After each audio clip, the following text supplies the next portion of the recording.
Irrespective of your car make and model, here are 3 things that you should be doing each time you want to drain and refill your coolant. This 2013 RAV4 is due for coolant replacement and I'll be using it as our test subject today. Ignoring these things can actually lead to overheating problems. Now let's get this.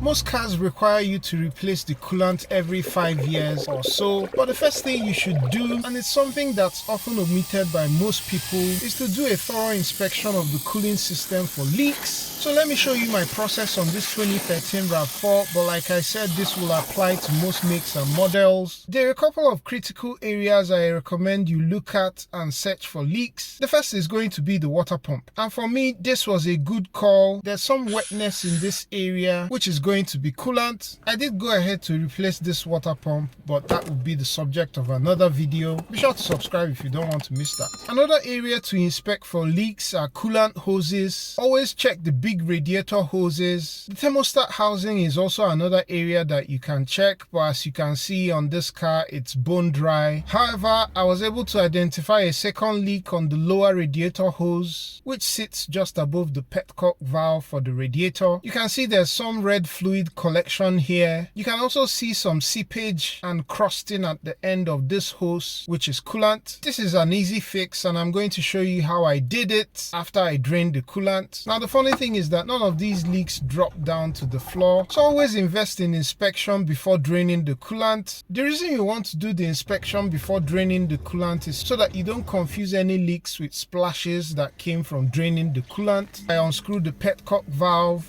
and the coolant starts to flow. Coolant is drained, so let's quickly fix this leaky radiator hose. And so I bring in this plier for big radiator clamps and take the clamp off. I then break the seal and remove the hose. The thing about these ends is that they often undergo some level of deterioration, both due to the heat cycles and the chemicals in the coolant, and so some level of swelling and improper sealing is not uncommon with time. And a quick solution to fix this is to cut off the deformed part. If you do attempt this, be sure you have sufficient hose left for the reinstall without any kinking. Also bear in mind that it might be a bit more difficult to fit the hose. However, with some silicone lube around the radiator end, it's just going to fit in nicely. And I go ahead to reattach the clamp for the hose. And that brings me to the second thing that some people ignore while replacing coolant, and that's bleeding the cooling system for air. And that's why I like this universal coolant refill funnel kit. It makes the procedure for filling and bleeding air relatively easy. It comes with several adapters for many cars and has a wide application across vehicles. For this Toyota, you don't need any adapter. The funnel fits tightly on the reservoir. Today I'm using Prestone Max coolant, which is specifically formulated for Lexus, Toyota and Scion. They also have variants for other cars. And by the way, I'll leave all the links down below just in case you want to check any of the things I've used today out. And I go ahead to start filling. Not bleeding air from the cooling system would lead to overheating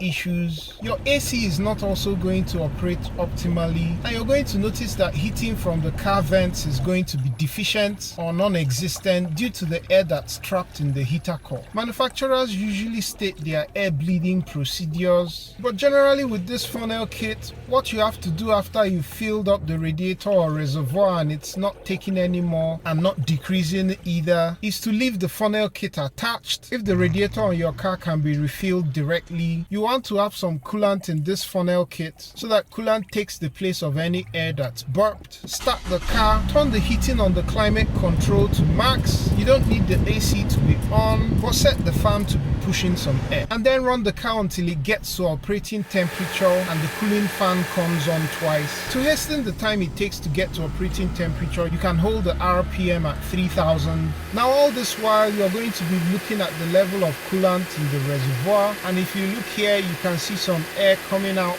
and coolant is going in to take up those spaces. Now after the radiator fans have come on twice and you have hot air coming from the vents, you can then go ahead and shut off the car, allow it to cool completely, top off the radiator or the reservoir as appropriate, and then for the next 2 to 3 drive cycles with cooling in between, see whether you need to top off the coolant reservoir and also have your eyes on the temperature gauge during this time. In my experience, I've only needed that one top top off and the coolant level usually holds steady. Now that we're almost done, the third thing that most people don't do while replacing their coolant is not changing the radiator cap. You see, radiator caps are wear items, and that's because the internal spring that controls the overflow to the reservoir is going to lose tension over time. Also, the rubber seals can get degraded, and it's just cheap insurance to replace this preventively and not wait till it starts leaking and putting your engine at risk of overheating. So when next you plan to drain and refill your coolant, be sure to inspect for leaks, bleed air afterwards, and also change the radiator cap. And I'll catch you on the next one.